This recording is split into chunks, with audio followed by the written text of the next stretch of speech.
Así que seguimos viendo estos los conversores de estos de interpolación, que es un tema bien curioso. Vamos a hacer un pequeño review de lo que vimos la clase anterior. De arquitectura flash, pliegue e interpolación.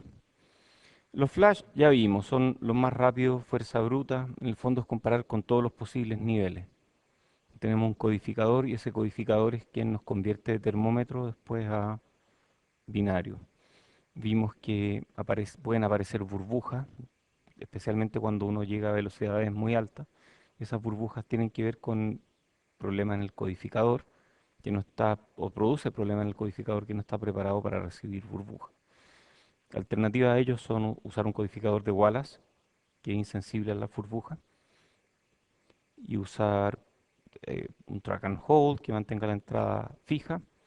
Vimos que también hay metaestabilidad y esa metaestabilidad puede provocar problemas de, de este estilo, por ejemplo. Que hay un valor aquí que no está definido y eso produce cualquier cosa a la salida.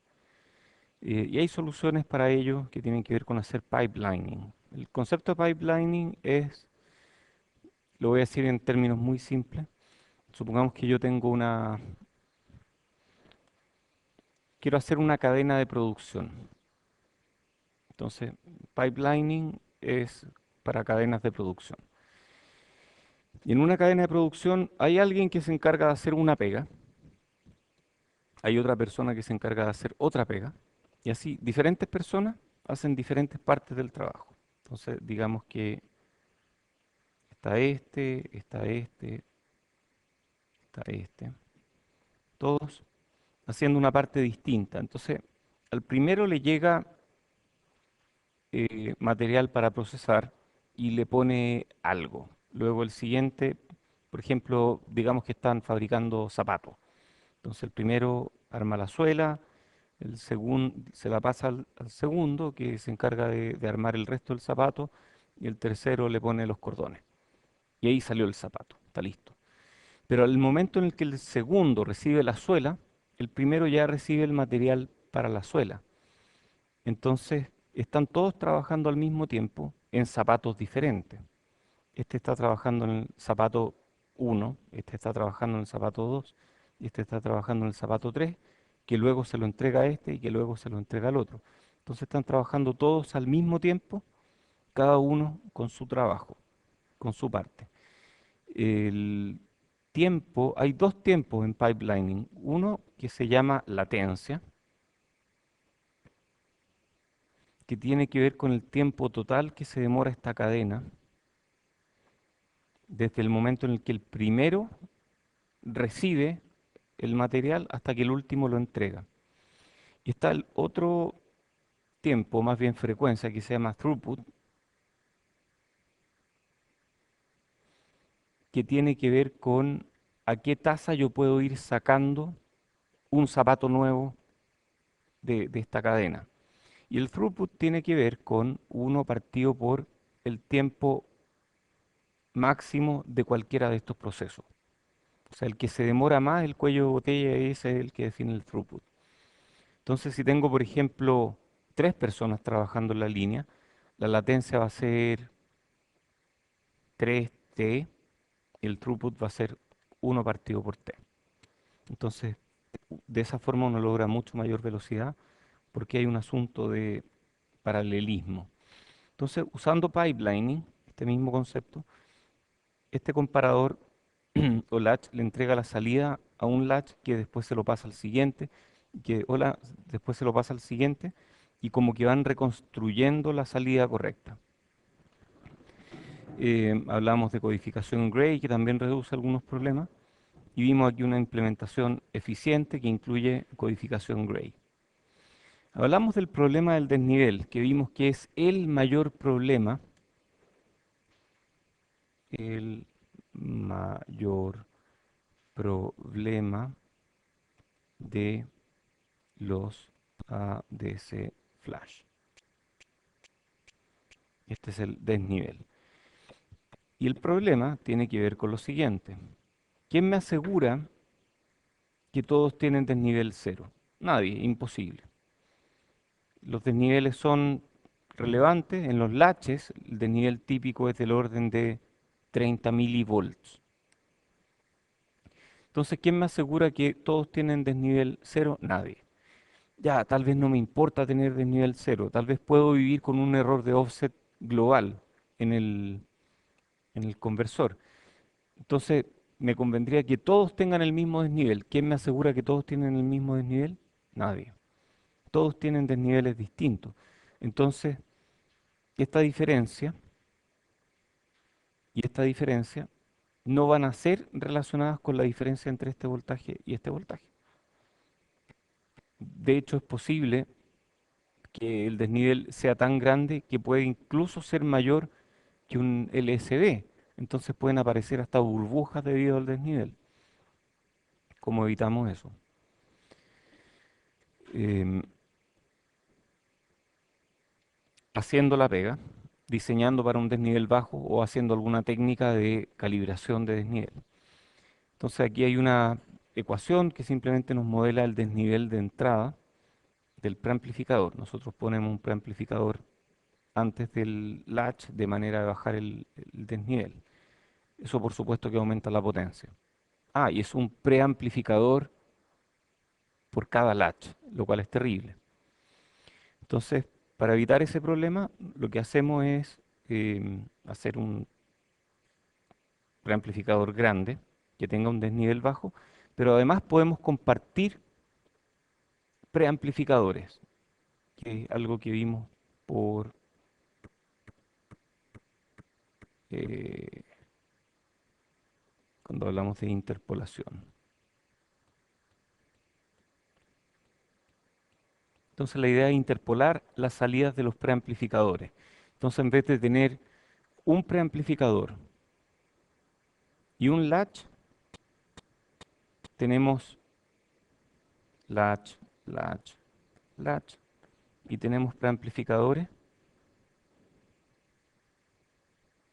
con un divisor resistivo que que está calculando la entrada del latch que no tiene un preamplificador. Entonces esa es exactamente la idea, hola. Es el concepto, ya lo mencionamos la clase pasada y hablamos de que esto nos permite de alguna forma interpolar, literalmente una interpolación entre dos curvas. Existe una implementación diferencial. Esta no la hablé mucho, no hablé mucho de esta implementación, dije que era muy buena. Tal vez es un buen momento para discutirla con más detalle. Por ejemplo, a ver, ¿cuál es el asunto? Nosotros queremos calcular este voltaje que está acá, ¿cierto? Y este voltaje, digamos que esta entrada aquí, esta diferencia, digamos que este es 3, este es 4 volts, este es 2, este es 1 volt. Y este va a ser entre 4 y 3, 3.5 volts. O sea, yo quiero calcular, en el fondo estoy calculando taps intermedios. Este es 4, 3,5, 3, 2,5, 2, 1.5, 1. Entonces estoy calculando taps intermedios y esa es la idea de la interpolación. Y uno usa divisores resistivos cuando esto es single-ended. Pero si es diferencial, tenemos otra alternativa, que es esta que está acá. Y esta es genial. Esta es notable. A ver, digamos que la entrada diferencial aquí sea de 1 y la entrada diferencial aquí sea de 2. Y digamos, por simplicidad, que estos preamplificadores amplifican por 1, lo cual no ocurre en la práctica, pero vamos a asumir que están amplificando por 1, entonces eso facilita un poco el asunto. Elijamos un modo común, digamos que el modo común va a ser ¿de cuánto sería un modo común decente? Digamos que va a ser de 2,5 volts, por dar un número, que no se nos confunda con otras cosas. Entonces el modo común va a ser de 2,5 volts. Si la entrada diferencial es 1 y mi preamplificador está amplificando por 1, entonces mi salida va a ser 1 diferencial, en torno a 2,5. O sea, el VP va a ser 3 y el VM va a ser 2, ¿cierto?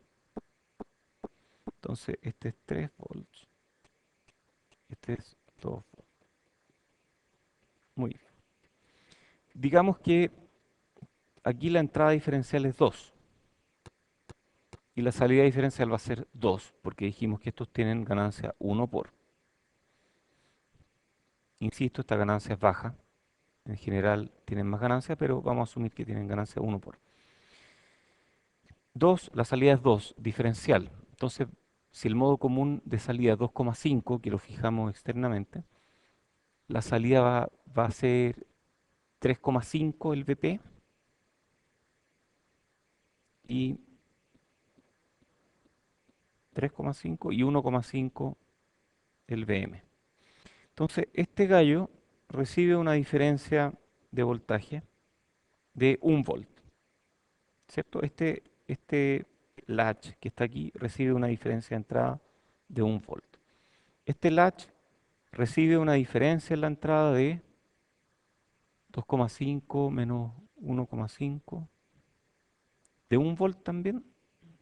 No, perdón, este es 3,5 menos 1,5, 2 volts. ¿Qué diferencia debería recibir este latch de acá? Si este recibe 1, este recibe 2. Recuerden que el latch del medio está recibiendo el interpolado. Debería recibir 1,5. Veamos. Se cuelga de 1,5 y de 3. ¿Cuál es la diferencia entre 1,5 y 3? 1,5. Funcionó. No se alegraron mucho. Tal vez no cacharon. Tal vez no están entendiendo. ¿Tú sí estás entendiendo? ¿Tú estás entendiendo? ¿Todo? Tú no. Te pillé. Yo leo mentes. Sí, yo soy capaz de leer mentes. Ya, vamos a explicarlo otra vez. La idea es la siguiente. Para evitar tener... A ver, dijimos antes que para arreglar el problema del offset, una forma es usar... ¿dónde está? Un preamplificador. Entonces, para evitar el offset, en el fondo el latch tiene un offset horrible. El latch, recuerden que es el comparador que tiene un clock, tiene un offset horrible de 30 milivolts o algo así. Y para evitar eso, nosotros ponemos primero un preamplificador. Entonces, si este gallo tiene un offset de 30 milivolts y este tiene un offset de 1 milivolt, ¿el offset total de cuánto va a ser? Me faltan datos. Me faltan datos. Si a este le ponemos una ganancia de 10 por ejemplo, estos 30 milivolts se ven reducidos como a 3 milivolts aquí, a la entrada, ¿cierto? Esos 3 milivolts más el 1 milivolt se suman en cuadratura, se suman raíz de 1 mili más 3 mili al cuadrado, y eso me da el offset total, que resulta en un offset de 2 milivolts para este sistema completo. Entonces, de esa forma, si yo pongo preamplificadores con bajo offset y ganancia moderada, puedo lograr que tengan, que el offset total sea mucho menor. El problema es que los preamplificadores consumen potencia, a diferencia de los latch que consumen muy poca potencia. Los latch son casi digitales, pueden ser estáticos y no consumen nada. Entonces, una idea para reducir el número de preamplificadores, para que los preamplificadores no me gasten tanta potencia.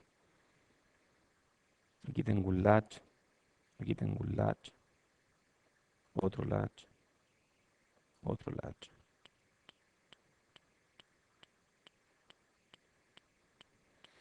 Una idea es eliminar amplificador por medio, eliminar este y eliminar este, y obtener la salida que habría en ese amplificador mediante un divisor resistivo. Súper simple el concepto de interpolar. Entonces, de esa forma me ahorro la mitad de la potencia de los amplificadores, porque estoy usando la mitad de los amplificadores. Y cuando uno quiere hacerlo en forma diferencial, uno ni siquiera tiene que poner estos divisores resistivos, porque basta con que nos colguemos de las salidas opuestas y obtenemos lo que habríamos obtenido como si fuera una interpolación, asumiendo que todas tengan el mismo modo común. Eso funciona súper bien. Eso es. ¿Preguntas de esto? ¿No? ¿Está bien? Esta clase es corta, así que aprovechen de preguntar estas cosas. Esta es de las clases difíciles, en mi opinión. No por la matemática, sí por la complejidad de los circuitos que estamos mirando. Son bastante complejos. Em, Hay clases complicadas en matemáticas, en términos de matemáticas, nos saltamos una buena parte de la matemática, al final terminamos viendo poco.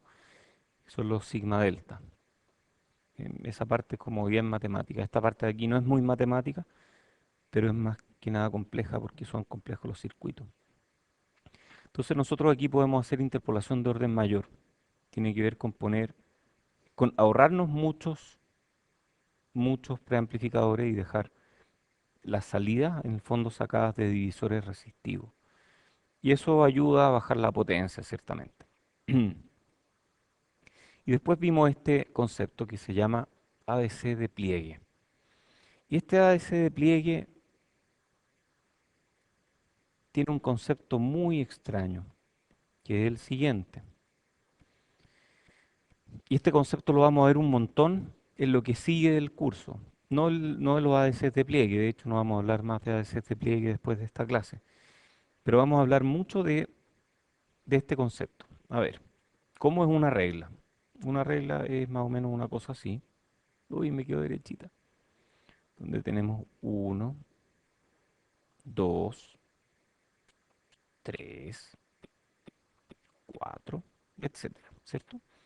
Entonces tenemos estos números, 3, 4, y tenemos unas rayitas más chicas aquí, que eso es 1,5, 2,5. Ahí podemos hacer reglas con más puntos intermedios, 2,25. Entonces digamos que estas rayas grandes, estas cuatro rayas grandes, corresponden a una forma gruesa de medir. Y estas rayas más chicas, que me dan más resolución, corresponden a una forma más fina de medir. Entonces, si yo quiero hacer una regla precisa, basta con que yo ponga, no puse el cero, algunos de ustedes están desesperados porque no puse el cero. Ya ahí sí. Entonces, si yo quiero medir, podría usar dos reglas, por ejemplo. Una regla que es gruesa, que tiene solamente los números grandes. Quiero medir, no sé, pues algo que está en esta altura o en esta posición. Entonces puedo usar una regla que tiene números grandes. Entonces esto es más o menos 2. Y luego puedo usar una regla más chica que tiene números más finos.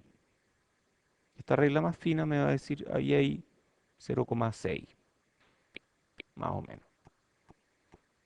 Entonces usando dos reglas, una regla gruesa que tiene solo los números grandes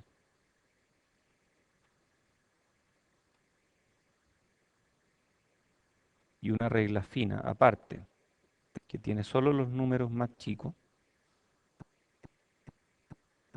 yo puedo medir con gran precisión. Bueno, ¿de qué depende mi precisión? Depende de si puse esta regla alineada con el 2. ¿Qué pasa si puse esta regla un poco corrida aquí? Voy a medir cualquier cosa.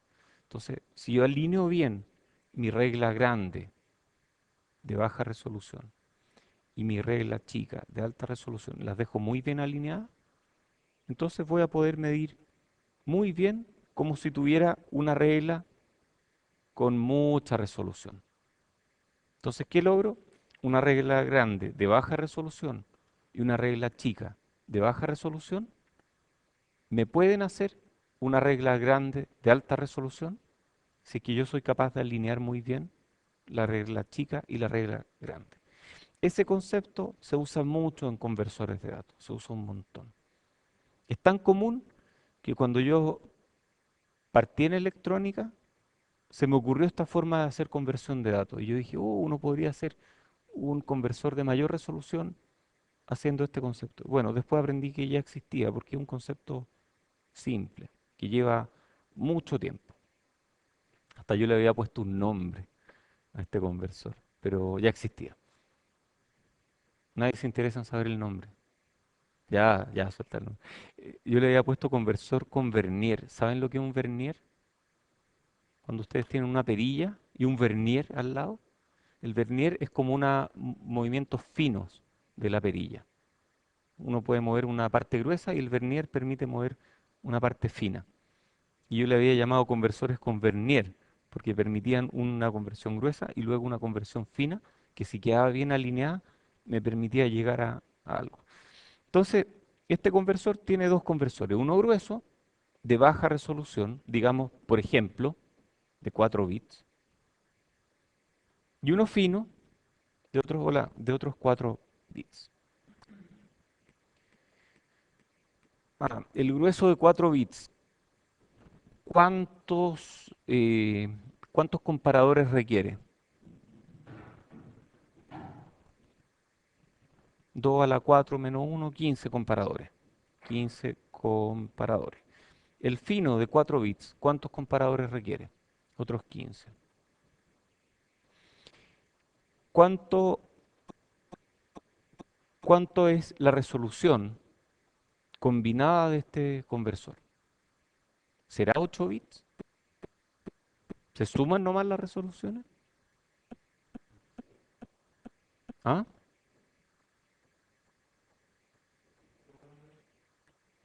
¿Por qué un poco menos?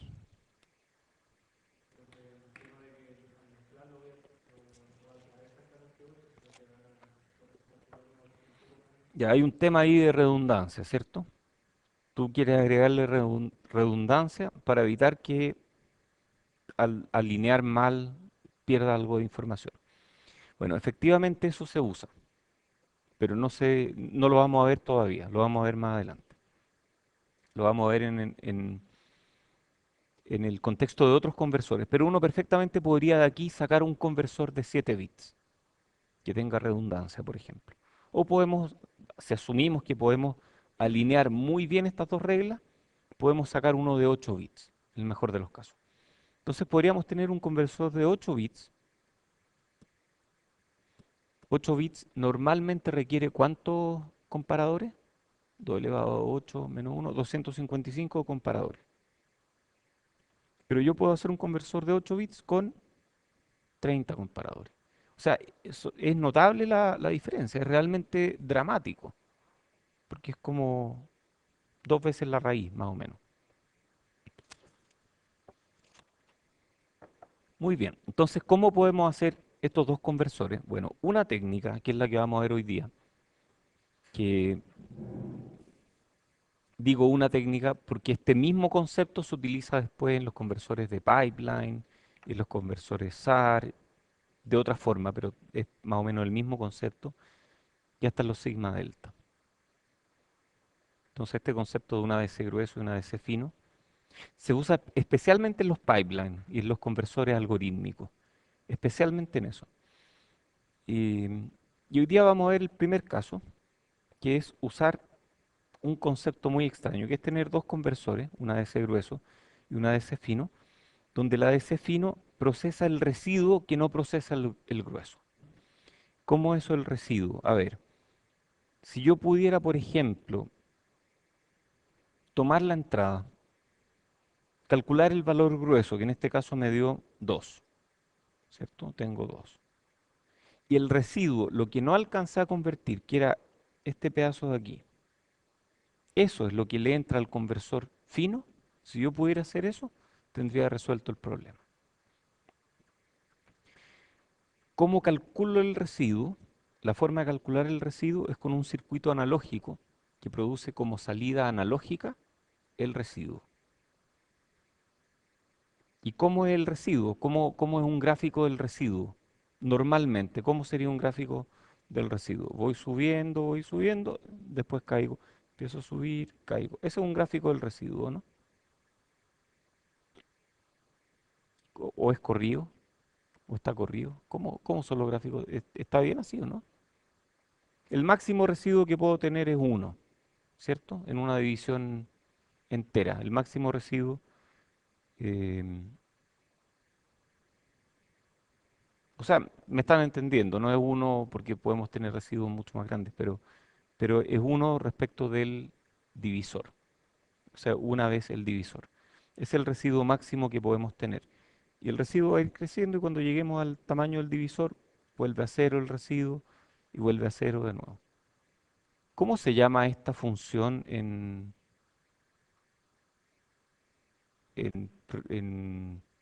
computación científica? Sí, no, pero la función que produce eso, ¿será la función módulo? Tiene que ver con eso, ¿no?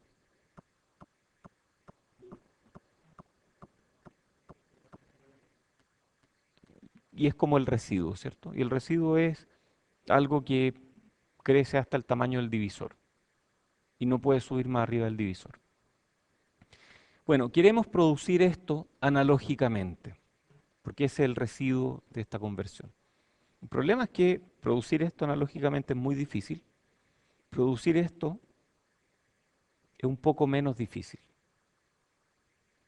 Entonces, el concepto, tomar la entrada y pasarla por una función que es muy no lineal, que me calcula el residuo de la conversión.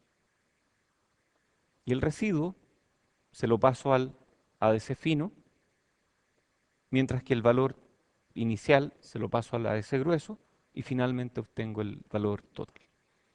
Es ingenioso, ¿ah? Igual es como ingenioso. Entonces, este es un ADC de pliegue de 6 bits. 3 bits en el ADC grueso, 3 bits en el ADC fino. Esta es la regla gruesa, esta que está aquí. La regla fina es esta que está aquí. Y yo convierto una palabra, digamos que mi palabra de entrada, por ejemplo, está aquí. Entonces mi palabra de entrada va a tener un valor grueso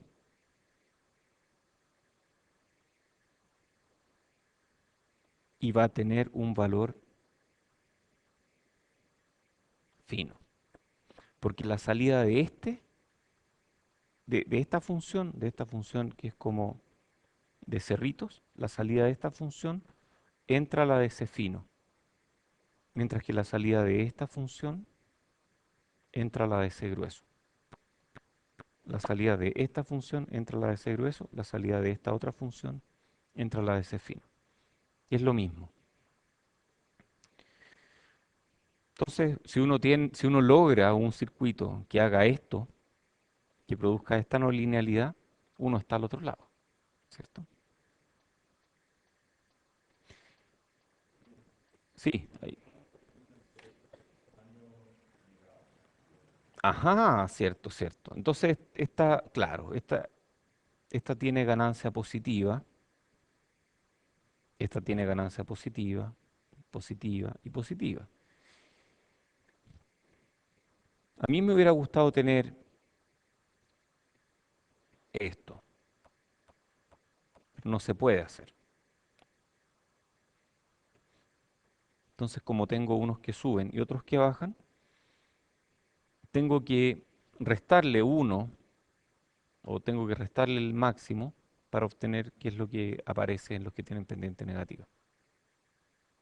Entonces hay una operación matemática que me permite ir de aquí, que me permite mapear esto con esto, que es como la pendiente es negativa, ¿cierto? Eso es todo, o sea, yo puedo mapear de aquí a allá. ¿Cómo implemento este plegador? Que es este circuito muy ingenioso que produce una salida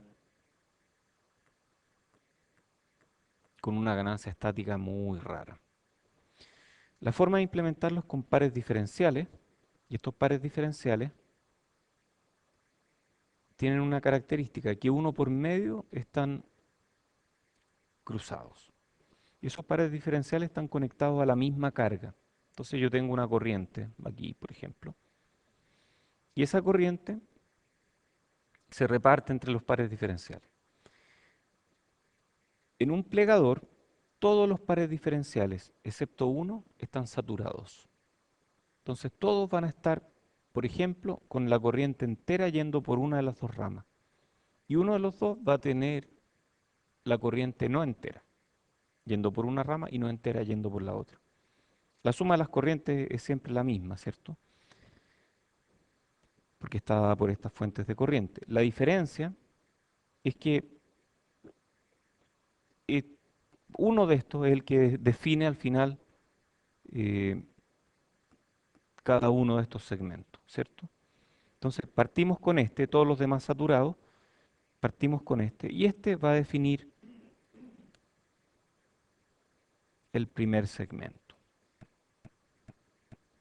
Luego, cuando este se satura y yo sigo subiendo mi entrada, digamos que voy, tratemos de entenderlo bien. Vamos a asumir que todos los demás están saturados, porque mi referencia y porque mi entrada es menor que todas las referencias. Digamos que esta referencia es 1, esta referencia es 2, esta referencia es 7, esta referencia es 8. Mi entrada vamos a partir desde 0. Si mi entrada es 0, mi entrada es 0 es menor que esta referencia, por lo tanto este tiene toda la corriente. Mi entrada 0 es menor que esta referencia, por lo tanto este tiene toda la corriente, este tiene toda la corriente y este tiene toda la corriente. Entonces, cuando estamos en esa condición, tenemos esencialmente la mitad de los pares diferenciales están saturados por un lado, la mitad por el otro lado, y tenemos que el voltaje de salida es cero. Voltaje de salida diferencial es cero. Empiezo a subir este valor, y al subir este valor, esta corriente empieza a disminuir, y esta corriente empieza a aumentar. Cuando eso ocurre, este valor empieza a crecer, y me empiezo a parar en este lado de la pendiente. Digamos que llego al valor medio, que tiene a este par diferencial justo en la mitad. O sea que mi entrada es 1 volt. Si este 1 y este 1, las dos corrientes son iguales. Ahí estoy exactamente en este punto. Aquí. Las dos corrientes son iguales. Después sigo subiendo esta entrada, que voy a llegar a un valor mayor que 1. Esta corriente va a ser más grande, esta va a ser más chica, y eventualmente voy a llegar a un punto en el que esta satura completamente y esta queda en cero. A partir de ese punto, que es más o menos, no sé, digamos 1,5 volts, cuando estoy en 1,5 volts, esos 1,5 y estos dos empiezan a ser comparables. Entonces esta empieza a ser un poquito más chica y esta empieza a ser un poquito más grande de lo que era. Y si este sube a 2, son iguales las dos corrientes. Y si este sube a 2,2 volts, esta corriente es más grande que esa. Entonces, cuando esta corriente es más grande, le resta voltaje a esta salida y por lo tanto empezamos a bajar. Bajamos, bajamos, bajamos y llegamos a un punto en el que saturamos totalmente a este par diferencial. Y cuando este par diferencial está totalmente saturado, el siguiente par diferencial agarra la diferencia. Y así, como que se va moviendo de par diferencial. Es muy ingenioso, no sé si a ustedes les sorprende tanto como a mí, pero a mí realmente me sorprende que a alguien se le haya podido ocurrir hacer un circuito tan ingenioso para crear una no linealidad. A mí no se me ocurren estas cosas. O tal vez sí, ante la necesidad, uno nunca sabe. Bueno, y uno puede agregar este último par diferencial aquí que ayuda a remover la componente DC de Vout. Muy bien, la característica entrada-salida no es perfectamente una línea recta aquí y una línea recta allá, ¿cierto? No es así. Porque los pares diferenciales sabemos que tienen una característica que eventualmente satura. Ah, y nosotros queremos que justo cuando uno sature, el siguiente tome el relevo. Entonces, lamentablemente, nunca vamos a tener esa condición. Por lo tanto, nuestra salida en realidad se ve más como esta forma de onda, que aquí está un poquitín exagerada, pero sí se ve una cosa así. Entonces, lo malo de esto, que no es así, que no es una serie de rampas, es que aquí la ganancia es muy grande y aquí la ganancia es muy chica. Entonces, realmente no puede distinguir entre este valor y este valor, porque la salida es la misma para este valor y este valor. A mí me gustaría que fuera una recta, para poder distinguir entre dos valores diferentes. ¿Cómo lo hacemos para que sea una recta? Entonces, una alternativa es usar múltiples pliegues. ¿Por qué le llamamos pliegue? Le llamamos pliegue porque es como agarrar esta curva y plegarla. La plegamos ahí, después la plegamos ahí, la estamos plegando en varias partes. Entonces, el concepto es hacer múltiples pliegues, tener varios folders o plegadores. Y todos estos plegadores van a producir múltiples pliegues que tienen voltajes de referencia o sets de voltajes de referencia levemente corridos. O sea, si yo a este plegador le corro las referencias en un cierto valor, la función de transferencia estática va a quedar una cosa así.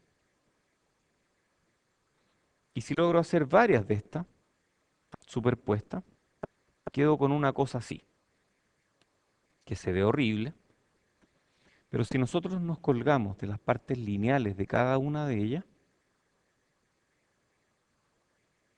nos evitamos el problema que teníamos acá de que no hay ganancia en las puntas, porque no hay puntas, aquí sí hay puntos.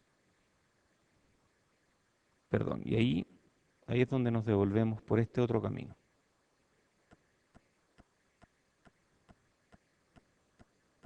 Entonces, ok, la forma de la curva es un poco rara, entonces el plegador realmente no va a ser esto que está acá. Este es bien ideal, pero en realidad va a ser una cosa más bien así.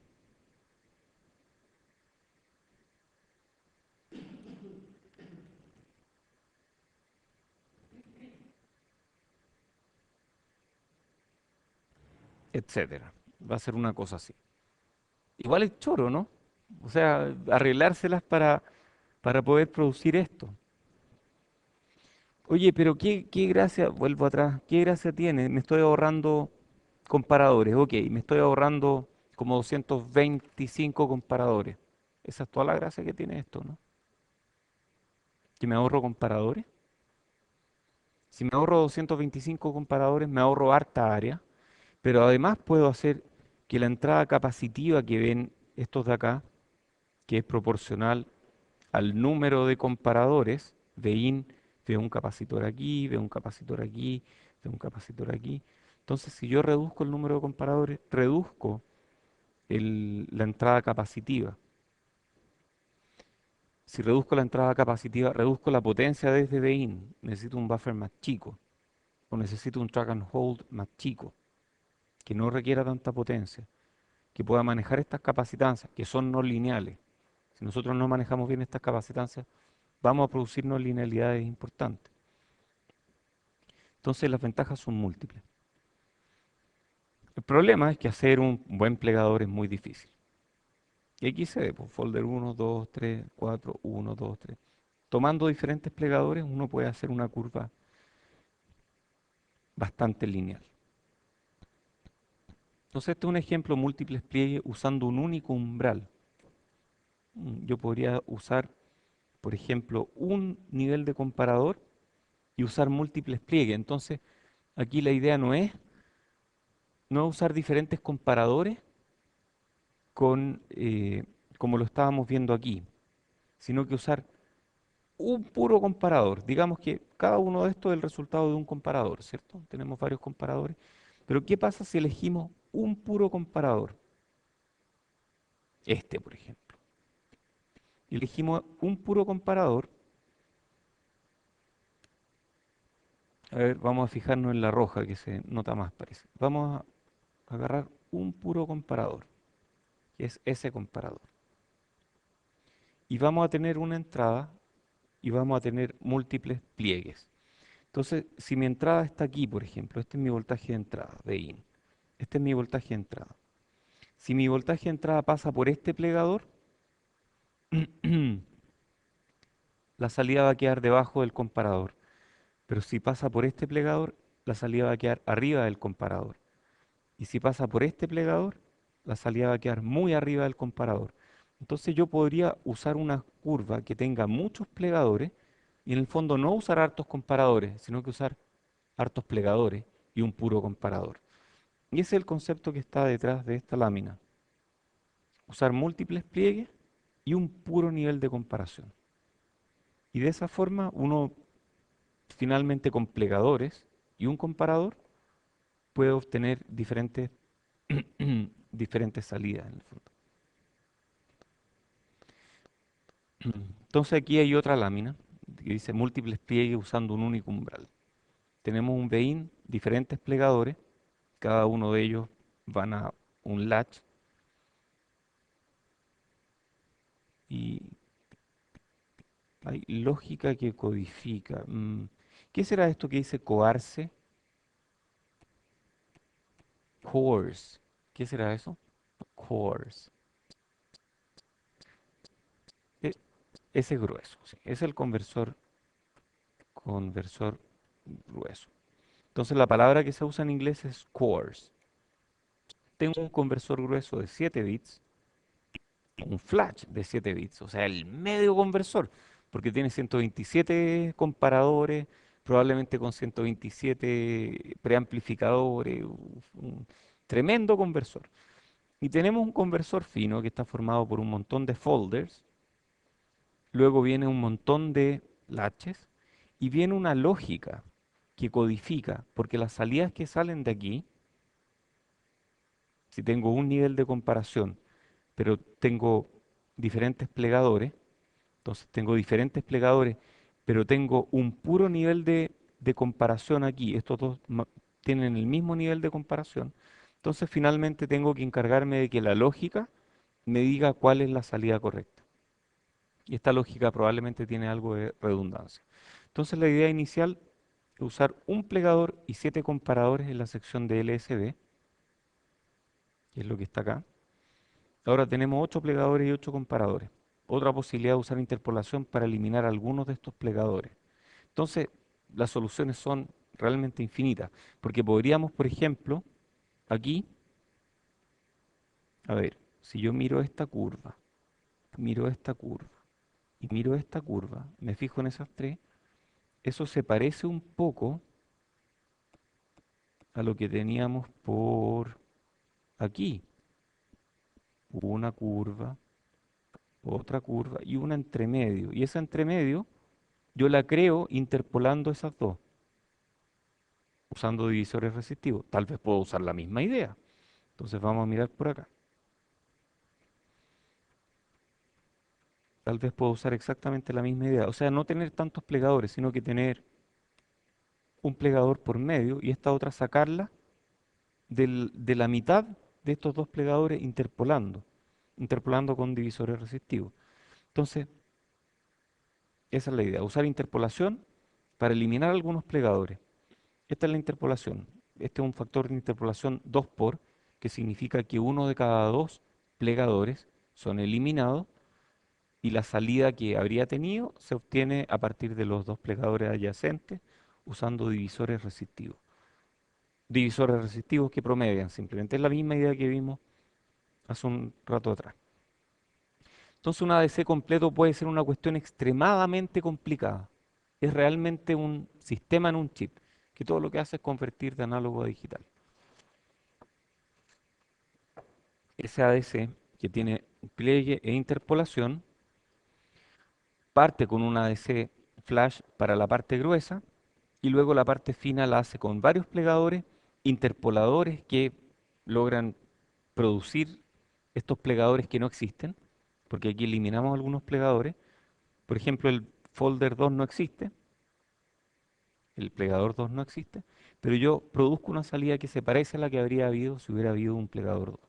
Y eso van a latches y finalmente hay una códiga que codifica, una lógica que codifica. ¡Wow! Esto es del 2004, ya un paper viejo. Pero fíjense una cuestión impresionante, amplificadores finos por todos lados, esto de aquí que es el plegador, otro plegador, es impresionante. O sea, uno de estos chips es realmente un sistema muy complejo. Y lo increíble es que si uno tiene paciencia y cuidado, uno puede llegar a hacer este tipo de cosas. Esta implementación muestra, por ejemplo, la DNL, que es súper buena. Estamos hablando de una frecuencia de muestreo de 1,6 gigas y una frecuencia de entrada de 9,3 megas. Es realmente impresionante. Y esto es después de la calibración, porque antes de la calibración, la INL, por ejemplo, que aquí se veía súper buena, aquí empeora un montón, llega hasta 4 LSBs de error. Y con la calibración llegamos ahí. Es bien impresionante. Aquí hay más cifras de desempeño. Tenemos potencia. Estos salen de papers. ¿Ah? Em, no, no tengo este paper. Debería ser este mismo, pero no lo tengo. Debería ser este. Si se fijan aquí, potencia dBFS. ¿Qué es dBFS? Decibeles respecto de escala completa, full scale. Perfecto. Entonces esta es la salida. Aquí vemos la salida que tiene nuestra componente ideal, la primera armónica, segunda, tercera, cuarta, quinta, sexta, séptima. Aquí no me están diciendo cuántos puntos tiene esto. Y ahí me dicen que ese es Nyquist. Nuestra entrada está en 97,77 megas para una frecuencia de muestreo de 1,6 gigas. Y si es que nosotros aumentamos la frecuencia de muestreo mayor que Nyquist, terminamos con la armónica en cualquier parte, ya sabemos eso nosotros, sabemos cómo llegar a eso. Y vemos que el número efectivo de bits, o ENOV, en función de la frecuencia de entrada, es esto que está acá, que es súper bueno. O sea, se llega a 7,5 bits efectivo prácticamente para un amplio rango de frecuencia. Estos de aquí son otros trabajos que no lograron llegar hasta allá arriba. Entonces siempre en los papers, eso a mí me molesta un poco, porque yo tiendo a hacer, no sé, me da lata me dan como lata las comparaciones, pero en la academia, especialmente en lo que son conversores de datos, se usa mucho. Y siempre hay tablas de lo que hizo este gallo, lo que hizo este otro, y este trabajo que tiene todas las cifras de desempeño súper buenas. Y algunas de ellas están no alteradas, pero están medidas de la forma en que las beneficia más. Se usa mucho eso. Bueno, y aquí están los datos en esta tabla, ¿cierto? Para dos entradas diferentes, 1,6 gigamuestras por segundo. La resolución es de 8 bits, pero vemos que llega como a 7,5 bits, o un poco menos, un poco más de 7 bits. Entonces, 7,6 bits o 7,26 dependiendo de la frecuencia de entrada. Vemos todas las cifras de desempeño que ya conocen. SNR, ¿saben cuál es? SFDR, Spurious Free Dynamic Range, que tiene que ver con esta altura. Em, ¿Qué será eso? Interleave. No hemos visto Interleave, así que esta no lo conocemos todavía. Ya vamos a ver Interleave. Pero en general uno puede leer este tipo de cosas. Resolución, esto es Effective Resolution Bandwidth. Rango de entrada, en capacitancia de entrada, es bastante decente, 1,8 pico es bastante decente. Y así pues, consumo, casi un watt, 3/4 de watt de harto, tremendo chip, enorme, 0,18 micrómetros. ¿Qué problemas y soluciones puede tener el ADC de pliegue? Hay problemas dinámicos, la frecuencia de la salida de un plegador es aproximadamente igual a la frecuencia de entrada multiplicada por el factor de plegado. ¿Qué? A ver, imaginemos que nosotros a esta curva de transferencia le metemos una señal que es así. ¿Cómo va a ser la salida? Va a ser así. O sea, la salida tiene frecuencias que no existían en la entrada, por una no linealidad. Si yo le meto una rampa en la entrada, la salida va a tener una frecuencia. Entonces aparece una frecuencia mucho más alta en la salida del plegador que la frecuencia de mi señal de entrada. Entonces la frecuencia de la salida de un plegador es aproximadamente igual a la frecuencia de entrada multiplicada por el factor de plegado. Chuta, ahí subió un montón la frecuencia. Entonces los efectos del ancho de banda finito pueden ocasionar desplazamientos en los cruces por cero. Finalmente tenemos que los plegadores se nos corren porque tenemos ancho de banda finito. Y además que hay retardo a través de los caminos de señal grueso y fino que pueden no estar bien emparejados. Entonces eso reduce la efectividad de esta técnica de alta frecuencia. Una solución es añadir un track and hold. Con eso no evitamos el problema porque la entrada está quietecita y ahí nos tomamos el tiempo para hacer la conversión. Y hay problemas estáticos de niveles de los transistores en los plegadores, pueden causar DNL o INL. Y la interpolación puede introducir DNL e INL debido a no linealidad, cuando usamos factores de interpolación mayores que 2. Y solución es promediar y calibrar. Y yo diría que esta es la solución que la lleva en estos tiempos. Todos los papers últimos, todos los que quieren lograr un alto desempeño, muestran chips que tienen algún tipo de calibración. Sin calibración no estamos llegando muy lejos, se me va a acabar la energía, pero llegamos al final. Aquí están las referencias del capítulo y con esto terminamos el capítulo de ADCs de pliegue, interpolación y flash. Siguiente capítulo, pipeline, el miércoles, porque el lunes